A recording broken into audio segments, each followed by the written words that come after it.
Meu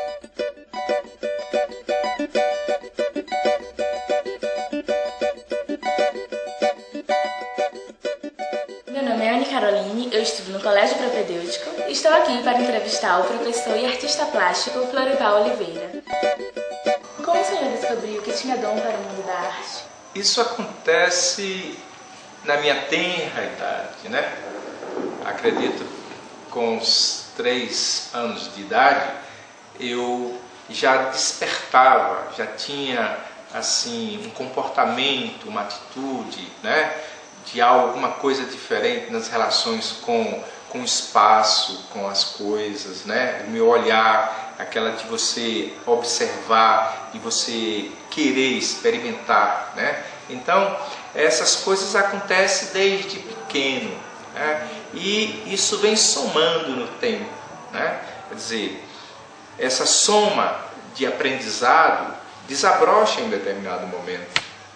E aí você começa a construir, você começa a pensar, você começa a de fato agir como artista, né?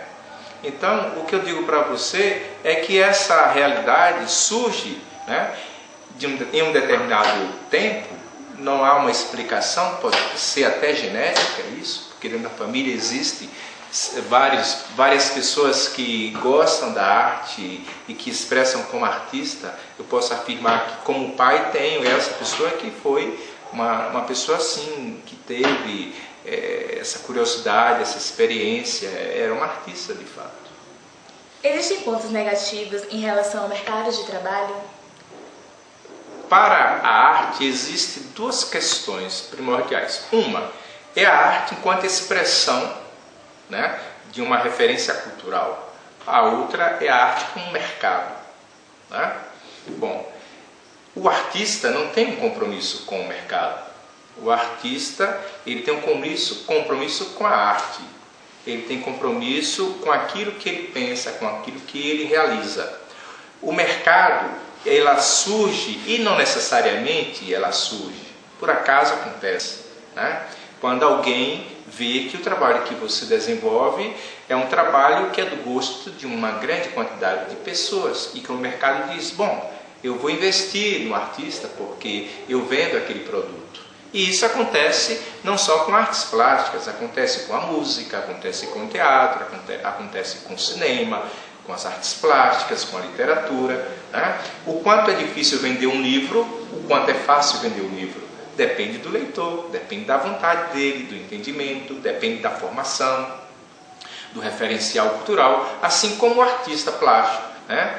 Muitas vezes o artista é um artista popular que vende em quantidade, porque tem uma grande maioria de pessoas que gostam, mas tem aquele outro artista que não, que ele é mais um artista de vanguarda, é um artista que desenvolve uma pesquisa, e esse não tem por que estar preocupado com o mercado. Certo? Então, o que eu quero dizer é o seguinte, que para o artista o mercado é algo, né, que extrapola, vamos dizer assim, esse limite da realidade que ele tem com a arte. O mercado é uma questão à parte. Agora, se o artista é beneficiado pelo mercado, já é uma outra questão, né? O mercado é difícil realmente. Você, como artista, viver da arte dentro do contexto nosso é difícil, certo? É muita luta, é muita batalha e às vezes um pouco de sorte também. E como todo artista provém de uma grande inspiração, a gente queria saber de como o senhor consegue obter tanta iniciativa para produzir obras tão magníficas. Aquilo que eu falei no início, né?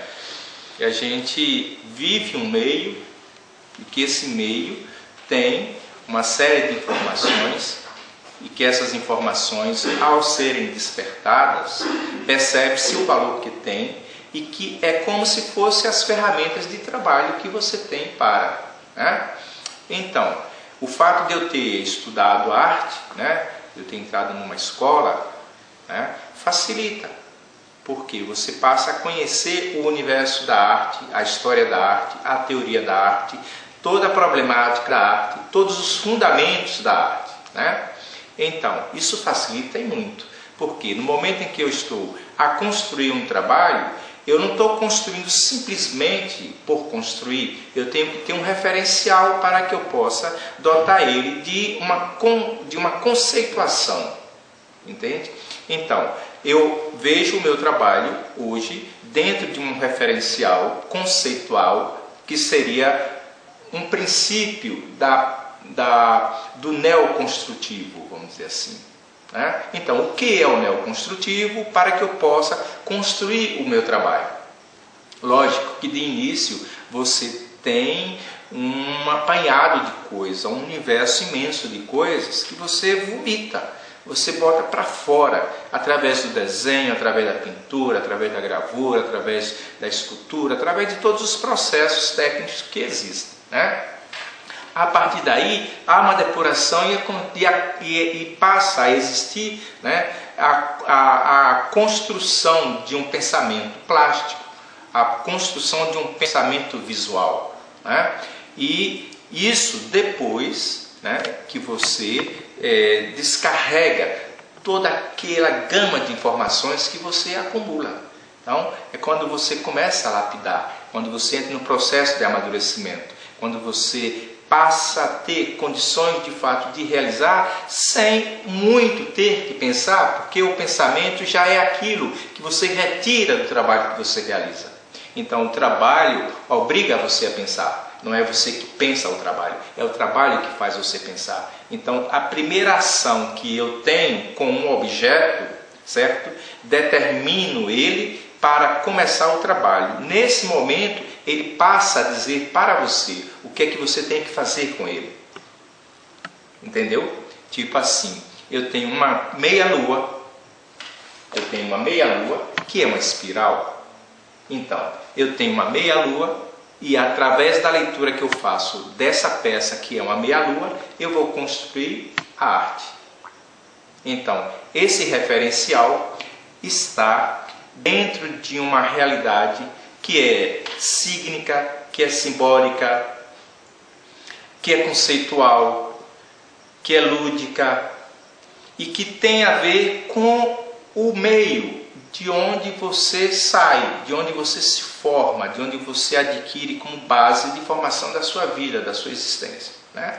Então eu posso dizer que a arte que eu faço tem muito a ver com o que é aqui, a nossa região, não digo só Riachão, porque vem de um referencial que é a cultura, que é uma cultura traduzida por uma economia, né?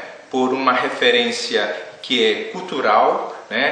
Por uma organização social, né? Por uma relação entre todos, né? E que isso traduz no gesto, na expressão, no som, na luminosidade, na forma, na escrita, na caligrafia, na gravura, na pintura, na escultura. Aí entra pela dança, pela música, e é isso. Então eu posso dizer que o que eu tenho feito tem muito a ver com o que existe aqui e que são referências, vamos dizer assim, de uma concepção imaterial, certo? Porque é a história de uma cultura que se fez aqui, que é a cultura do boi, que é a cultura do vaqueiro, que é a cultura, né, forjada entre o negro, o índio, o branco, né? Enfim, e aí entre as religiões que trazem, entre aquilo que tem como expressão do trabalho, do movimento, da dança, das oficinas, do labor técnico, da artesania. Então toda a arte vem a partir daí. Mas também tem uma outra relação que é o mundo contemporâneo, o mundo que você vive. Né? Então, esse mundo que eu vivo hoje, o nosso mundo, não é o mundo dos nossos bisavós, tataravós, né? Não é, totalmente diferente. Mas não quer dizer que a gente não traga esse referencial para o tempo contemporâneo. Então, o que existe aqui é uma ferramenta, uma máquina de filmar, mas poderia ser uma máquina manual, analógica, ou poderia ser uma gravura, né? Então, existiram aqueles artistas que fizeram a gravura como forma de gravar as passagens do tempo, as passagens de realidades vividas, né? Hoje se usa o vídeo, se usa o digital, se usa o computador, se usa a internet, né?